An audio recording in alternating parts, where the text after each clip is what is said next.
गर्मियों की वो रात जब जंगल में लुटेरों ने घेरा। गर्मियों की एक लंबी उमस भरी रात थी। आसमान में आधा चांद टंगा हुआ था और उसकी हल्की चांदनी सूखे खेतों और कच्चे रास्तों पर फैल रही थी। हवा बहुत धीमी थी लेकिन गर्म थी, जैसे दिन की तपिश अभी भी मिट्टी के अंदर जिंदा हो। दूर कहीं कुत्तों के भौंकने की आवाज़ आ रही थी और खेतों के किनारे झींगुर लगातार अपनी धुन में बोले जा रहे थे। राजस्थान के एक छोटे से गांव सूरजपुरा में उस रात कुछ लोग सफ़र की तैयारी कर रहे थे। गांव से लगभग 15 किलोमीटर दूर एक और गांव था, धनवाड़ी। वहां एक बड़ा पारिवारिक समारोह था और कई परिवारों को हर हाल में वहां पहुंचना ज़रूरी था। लेकिन समस्या एक थी, दोनों गांवों के बीच एक घना और डरावना जंगल पड़ता था और उस जंगल के बारे में पूरे इलाके में एक ही बात मशहूर थी। रात के समय वहां लुटेरों का खतरा रहता था, फिर भी जाना ज़रूरी था।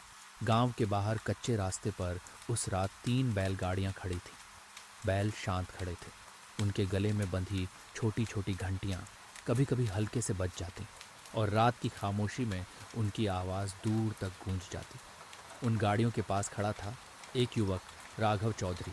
राघव की उम्र लगभग 25 साल थी। लंबा कद, मजबूत शरीर और तेज नजरें। गांव में लोग कहते थे कि राघव जितना बहादुर है उतना ही तेज दिमाग वाला भी है। जंगल के रास्तों को वह बचपन से पहचानता था। कई बार वह अकेले ही जंगल में लकड़ी या शहद लेने चला जाता था। इसी वजह से जब भी गांव वालों को रात में जंगल पार करना पड़ता, वे अक्सर राघव को साथ ले जाते थे। उस रात भी सबकी उम्मीद उसी पर टिकी थी। राघव ने आसमान की तरफ देखा। चांद बादलों के पीछे से धीरे धीरे निकल रहा था। उसने गहरी सांस ली और सब लोगों को पास बुलाकर बोला, सुनो, आज का रास्ता आसान नहीं है। सब लोग उसकी तरफ देखने लगे। एक बुजुर्ग ने पूछा, क्या हुआ बेटा? राघव ने शांत लेकिन गंभीर आवाज में कहा, जंगल के पास 2 दिन पहले लुटेरों की खबर मिली थी, इसलिए हमें बहुत संभल कर चलना होगा। ये सुनते ही गाड़ियों में बैठी औरतों के चेहरे पर डर साफ दिखाई देने लगा। एक आदमी बोला, तो क्या सफ़र टाल दें? राघव ने सिर हिलाया। अब देर हो चुकी है, सुबह तक पहुंचना ज़रूरी है, लेकिन हम सावधानी से जाएंगे। फिर उसने एक योजना बताई। हम सब गाड़ियां एक साथ लाइन में नहीं चलाएंगे, थोड़ा थोड़ा फासला रख कर चलेंगे। अगर रास्ते में कोई खतरा हुआ तो हमें संभलने का मौका मिल जाएगा। सबने उसकी बात मान ली। रात के करीब 10 बजे काफिला धीरे धीरे गांव से निकल पड़ा। कच्चे रास्ते पर बैलगाड़ियों के पहिए चरमराते हुए आगे बढ़ने लगे। धीरे धीरे गांव के आखिरी घर पीछे छूट गए। अब सामने सिर्फ अंधेरा था और जंगल। कुछ ही देर बाद वे लोग जंगल के मुहाने पर पहुंच गए। यही वह जगह थी जहां से घने पेड़ों का इलाका शुरू होता था। जंगल के अंदर चांद की रोशनी भी मुश्किल से पहुंच रही थी। राघव ने बैलों की रफ्तार थोड़ी धीमी कर दी। फिर उसने धीमी आवाज में कहा, सब लोग अब चुपचाप बैठो, जंगल शुरू हो गया है। जैसे ही गाड़ियां जंगल के अंदर घुसीं, माहौल अचानक बदल गया। हवा ठंडी नहीं थी लेकिन भारी लगने लगी। पेड़ों की घनी शाखाएं ऊपर आपस में मिलकर अजीब सी परछाइयां बना रही थी। कभी कभी कोई पक्षी अचानक उड़ जाता तो पत्तों की आवाज़ पूरे जंगल में गूंज जाती और सब लोग चौंक पड़ते। करीब 10 मिनट तक सब शांत रहा। फिर अचानक राघव की नज़र रास्ते के किनारे पड़ी। एक चीज़ पर गई। उसने तुरंत बैलों को रोक लिया। पीछे की गाड़ियां भी रुक गईं। क्या हुआ? किसी ने धीरे से पूछा। राघव गाड़ी से उतरा। वह धीरे धीरे रास्ते के किनारे गया और झुककर मिट्टी को ध्यान से देखने लगा। वहां घोड़े के ताज़े खुरों के निशान बने हुए थे और पास ही पड़ी थी एक अधजली मशाल। राघव का चेहरा थोड़ा गंभीर हो गया। उसने धीमी आवाज़ में कहा, यह अच्छा संकेत नहीं है। पीछे से एक आदमी घबराकर बोला, मतलब? राघव ने धीरे से जवाब दिया, मतलब यहाँ कुछ देर पहले कोई था। गाड़ियों में बैठे लोगों के दिल तेज़ी से धड़कने लगे। लेकिन राघव ने तुरंत खुद को संभाला और बोला, घबराओ मत, बस चुपचाप आगे बढ़ते रहो। काफिला फिर से चल पड़ा, लेकिन अब हर किसी को ऐसा महसूस हो रहा था जैसे कोई अंधेरे में छिपकर उन्हें देख रहा है। जंगल का अंधेरा और भी गहरा हो गया था और तभी दूर झाड़ियों में कुछ जोर से हिला एक छोटा बच्चा डर कर अपनी माँ से चिपक गया। अम्मा, उधर कोई है। सबकी नज़र उसी तरफ चली गई। कुछ सेकंड तक खामोशी छाई रही। फिर झाड़ियों के अंदर से किसी भारी आदमी के कदमों की धीमी आवाज़ आई। राघव तुरंत समझ गया, जंगल में वे लोग अकेले नहीं हैं। उसने अपनी लाठी कसकर पकड़ ली और उसी पल अंधेरे से एक आवाज़ गूंजी। कौन है? उधर गाड़ियों में बैठे लोगों की सांसें जैसे रुक गईं, क्योंकि वह आवाज़ किसी आम राहगीर की नहीं लग रही थी। अंधेरे से आई उस आवाज़ के बाद कुछ सेकंड तक पूरा जंगल बिल्कुल शांत हो गया। बैलगाड़ियों में बैठे लोगों की सांसें जैसे थम गईं। किसी को समझ नहीं आ रहा था कि अब क्या होगा। राघव धीरे धीरे आगे बढ़ा। उसके हाथ में लाठी कसकर पकड़ी हुई थी। उसने आवाज़ की दिशा में देखते हुए जोर से कहा, हम गांव वाले हैं, धनवाड़ी जा रहे हैं। कुछ पल तक कोई जवाब नहीं आया। फिर झाड़ियों के पीछे से हल्की सरसराहट हुई। राघव की आंखें अंधेरे को टटोल रही थीं और तभी पेड़ों के बीच से एक आदमी की परछाई दिखाई दी। उसके हाथ में एक लंबा डंडा था और सिर पर कपड़ा बंधा हुआ था। वह कुछ कदम आगे आया, लेकिन वह इतना पास नहीं आया कि उसका चेहरा साफ दिखाई दे सके। उसने फिर पूछा, रात के समय जंगल से क्यों जा रहे हो? राघव ने बिना घबराए जवाब दिया, आगे वाले गांव में शादी है, देर हो गई इसलिए रात में ही निकलना पड़ा। वह आदमी कुछ पल चुप रहा, जैसे सोच रहा हो। फिर उसने कहा, ठीक है, जाओ, और वह धीरे धीरे पीछे हट गया। कुछ सेकंड बाद उसकी परछाई झाड़ियों में गायब हो गई, लेकिन राघव का दिल कह रहा था, मामला इतना आसान नहीं है। उसने तुरंत गाड़ी की रफ्तार तेज कर दी। पीछे बैठे हरिराम ने पूछा, कौन था वो? राघव ने धीमे स्वर में कहा, जो भी था वह अकेला नहीं होगा। यह सुनते ही सबके चेहरों का रंग उड़ गया। गाड़ियां अब थोड़ी तेज चलने लगीं, लेकिन जंगल अभी खत्म नहीं हुआ था। करीब 15 मिनट बाद अचानक दूर से घोड़े की हल्की टापों की आवाज़ सुनाई दी। धप धप धप। यह आवाज़ बहुत धीमी थी, लेकिन साफ थी। राघव तुरंत समझ गया। उसने पीछे मुड़कर देखा। अंधेरे में कुछ हलचल दिखाई दे रही थी, जैसे कोई उनका पीछा कर रहा हो। राघव ने तुरंत फैसला लिया। उसने गाड़ी को अचानक बाएं मोड़ दिया। ये एक छोटा कच्चा रास्ता था जो बहुत कम लोगों को पता था। पीछे वाली गाड़ी से हरिराम चिल्लाया, अरे राघव, ये कौन सा रास्ता है? राघव ने जवाब दिया, चुपचाप पीछे आओ। गाड़ियाँ अब उस संकरे रास्ते पर चल रही थी।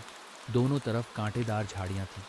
रास्ता इतना पतला था कि मुश्किल से एक गाड़ी निकल सकती थी, लेकिन राघव जानता था घोड़े यहाँ तेज नहीं दौड़ पाएंगे। कुछ मिनट बाद पीछे से आवाज़ साफ सुनाई देने लगी, उधर गए हैं। किसी आदमी की चीख जंगल में गूंज उठी।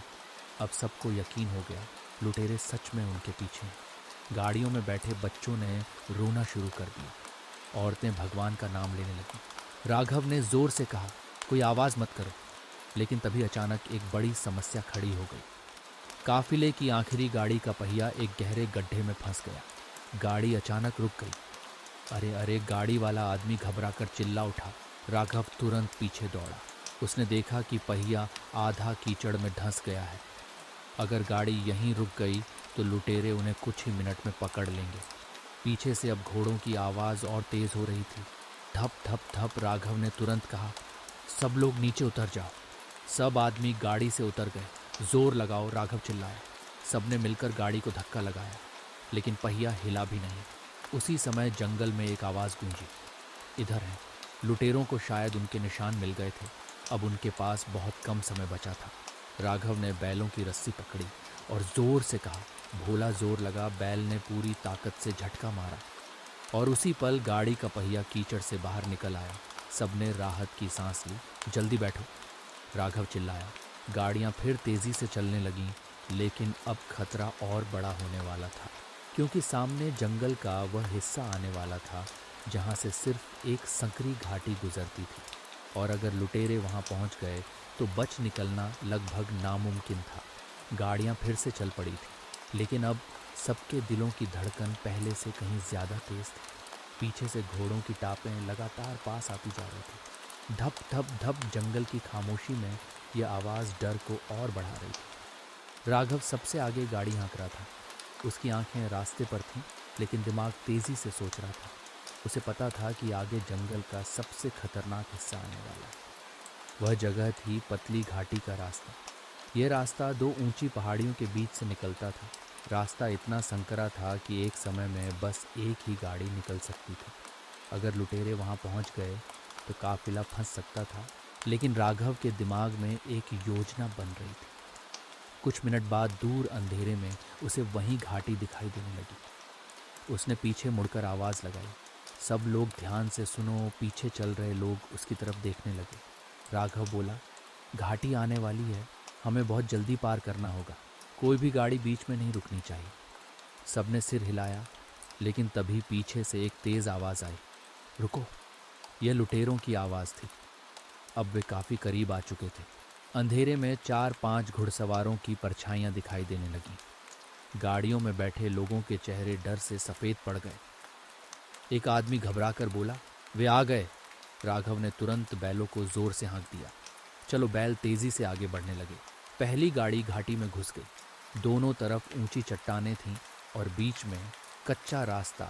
गाड़ी के पहिए पत्थरों से टकरा रहे थे। पीछे दूसरी और तीसरी गाड़ी भी तेजी से घाटी में घुस गई, लेकिन तभी पीछे से घोड़ों की टापें बिल्कुल पास आ गई। लुटेरे अब घाटी के मुहाने पर पहुंच चुके थे। उनमें से एक जोर से चिल्लाया, रोक लो इन्हें। एक लुटेरे ने घोड़ा आगे बढ़ाया, लेकिन तभी उसकी घोड़ी अचानक रुक गई, क्योंकि घाटी का रास्ता बहुत पतला था। घोड़े वहां तेज नहीं दौड़ सकते थे। राघव को यही उम्मीद थी, लेकिन खतरा अभी खत्म नहीं हुआ था। घाटी के बीच में पहुंचते ही अचानक ऊपर पहाड़ी से कुछ पत्थर नीचे गिरने लगे। धड़ाम एक बड़ा पत्थर रास्ते के बीच आकर गिरा। पहली गाड़ी रुक गई। सब चौंक गए। यह क्या था? हरिराम ने घबराकर पूछा। राघव ने ऊपर देखा और जो उसने देखा उससे उसका चेहरा सख्त हो गया। ऊपर पहाड़ी पर 2 आदमी खड़े थे। उनके हाथों में मशालें थीं। राघव समझ गया यह सब पहले से तय था। लुटेरों ने रास्ता पहले ही घेर लिया था। पीछे घुड़सवार और आगे रास्ता बंद। काफिला फंस चुका था। गाड़ियों में बैठे लोग घबराने लगे। अब क्या होगा? किसी ने कांपती आवाज में पूछा, लेकिन राघव अभी भी शांत था। उसने तेजी से आसपास देखा, फिर अचानक उसकी नज़र घाटी के किनारे पड़ी। एक पुरानी पगडंडी पर गई। ये बहुत पतली थी और शायद ही किसी को पता हो। राघव ने तुरंत फैसला लिया। उसने धीरे से कहा, सब लोग ध्यान से सुनो, अभी भी एक रास्ता है। सब उसकी तरफ देखने लगे। राघव बोला, ये गाड़ियां यहीं छोड़नी होंगी। सब चौंक गए। क्या हम उस पगडंडी से पैदल निकलेंगे? लुटेरे गाड़ियों के पीछे पड़ेंगे और हम जंगल में निकल जाएंगे। कुछ पल के लिए सब चुप रहे। फिर हरिराम बोले, अगर यही एक रास्ता है तो हमें यही करना होगा। राघव ने तुरंत सबको नीचे उतरने को कहा। बच्चों को उठाया गया, औरतों को सहारा दिया गया। सब लोग चुपचाप उस पतली पगडंडी की तरफ बढ़ने लगे। उसी समय पीछे से लुटेरों की आवाज आई, गाड़ियां रुक गई हैं, जल्दी चलो। कुछ ही सेकंड में वे घाटी के अंदर पहुंचने वाले थे। राघव ने आखिरी बार गाड़ियों की तरफ देखा, फिर धीरे से बोला, अब भागो। और पूरा काफिला अंधेरे जंगल की तरफ दौड़ पड़ा। लेकिन उन्हें नहीं पता था कि असली खतरा अभी भी उनके सामने आने वाला था, क्योंकि उस जंगल में लुटेरों से भी ज्यादा खतरनाक कोई और चीज रहती थी। राघव के भागो कहते ही पूरा काफिला उस पतली पगडंडी पर तेजी से आगे बढ़ने लगा। चारों तरफ घना अंधेरा था। पेड़ों की टेढ़ी मेढ़ी शाखाएं रास्ते पर झुक रही थीं और कांटेदार झाड़ियां कपड़ों से टकरा रही थीं। औरतें बच्चों को सीने से लगाए चल रही थीं। आदमी इधर उधर देखते हुए तेजी से कदम बढ़ा रहे थे। सबको बस एक ही डर था, लुटेरे किसी भी पल पीछे आ सकते थे। पीछे घाटी की तरफ से आवाजें आ रही थीं, गाड़ियां खाली हैं। वे भाग गए। लुटेरों को समझ आ चुका था कि काफिला गाड़ियों को छोड़कर जंगल में निकल गया है। अब वे पैदल उनका पीछा करने वाले थे। राघव सबको आगे बढ़ाता जा रहा था। वह इस जंगल को बचपन से जानता था, लेकिन आज रात उसे भी रास्ता थोड़ा अजीब लग रहा था। जंगल का यह हिस्सा बहुत कम लोग इस्तेमाल करते थे। पेड़ इतने घने थे कि चांद की रोशनी भी जमीन तक नहीं पहुंच रही थी। करीब 10 मिनट तक सब बिना रुके चलते रहे। फिर अचानक आगे चल रही एक औरत रुक गई। उसने कांपती आवाज में कहा, राघव उधर देखो। सबकी नज़र उसी दिशा में गई। दूर पेड़ों के बीच हल्की सी रोशनी दिखाई दे रही थी, जैसे किसी ने मशाल जलाई हो। हरिराम ने घबराकर कहा, लगता है लुटेरे आगे भी पहुंच गए। कुछ लोग डर से पीछे हटने लगे, लेकिन राघव ने ध्यान से देखा, वह रोशनी हिल नहीं रही थी, जैसे वह किसी जगह पर स्थिर हो। राघव धीरे धीरे आगे बढ़ा। तुम लोग यहीं रुको, उसने कहा। वह सावधानी से उस रोशनी की तरफ बढ़ा। कुछ कदम आगे जाते ही उसे समझ आ गया कि वह क्या है। वह एक पुराना पत्थर का मंदिर था, छोटा सा टूटा फूटा। उसके अंदर एक पुरानी दीपक की लौ जल रही थी। राघव को याद आया, बचपन में बुजुर्ग लोग इस मंदिर के बारे में बताते थे। कहते थे कि बहुत साल पहले यहाँ एक साधु रहता था और जंगल में भटकने वाले लोग अक्सर यहाँ आकर रात गुजारते थे। राघव वापस काफिले के पास आया। डरने की ज़रूरत नहीं, उसने कहा, यह एक पुराना मंदिर है। सब लोग धीरे धीरे वहाँ पहुँचे। मंदिर छोटा था लेकिन उसके आसपास खुली जगह थी। सबने राहत की सांस ली। कुछ बच्चे थककर ज़मीन पर बैठ गए। औरतों ने पानी पिलाया। लेकिन तभी दूर से फिर आवाज़ आई, इधर आए हैं वे लुटेरे। अभी भी उनका पीछा कर रहे थे। अब वे ज़्यादा दूर नहीं थे। हरिराम घबराकर बोले, अब क्या करेंगे? राघव कुछ पल चुप रहा। फिर उसने मंदिर के अंदर देखा। दीवार के पीछे एक छोटी सी दरार जैसी जगह थी। राघव ने वहां हाथ लगाया और अचानक दीवार का एक पत्थर हिल गया। उसके पीछे एक संकरा रास्ता दिखाई दिया, जैसे कोई गुप्त सुरंग हो। सब हैरान रह गए। ये क्या है? किसी ने पूछा। राघव बोला, शायद पुराने समय में बनाया गया रास्ता है। सुरंग बहुत संकरी थी, लेकिन उसमें से एक एक करके लोग निकल सकते थे। राघव ने तुरंत फैसला लिया, सब लोग इस रास्ते से निकलेंगे। ये सुरंग शायद जंगल के दूसरी तरफ निकलती होगी। एक एक करके सब लोग सुरंग में घुसने लगे। अंदर अंधेरा था लेकिन रास्ता साफ था। करीब 15 मिनट तक वे लोग उस सुरंग में चलते रहे। फिर अचानक सामने हल्की रोशनी दिखाई देने लगी। कुछ कदम बाद वे लोग बाहर निकल आए और सामने जो दृश्य था उसे देखकर सबके चेहरे पर राहत छा गई। उनके सामने धनवाड़ी गांव के खेत थे। वे लोग जंगल पार कर चुके थे। लुटेरे अब भी पीछे जंगल में उन्हें ढूंढ रहे होंगे, लेकिन काफिला सुरक्षित निकल चुका था। सब लोग खुशी से राघव को देखने लगे। हरिराम की आंखों में आंसू आ गए। उन्होंने कहा, अगर आज तू साथ ना होता बेटा तो हम शायद बच नहीं पाते। राघव हल्का सा मुस्कुराया। उसने आसमान की तरफ देखा। चांद अब पूरा ऊपर आ चुका था। गर्मियों की वही रात थी, लेकिन अब उसमें डर नहीं था।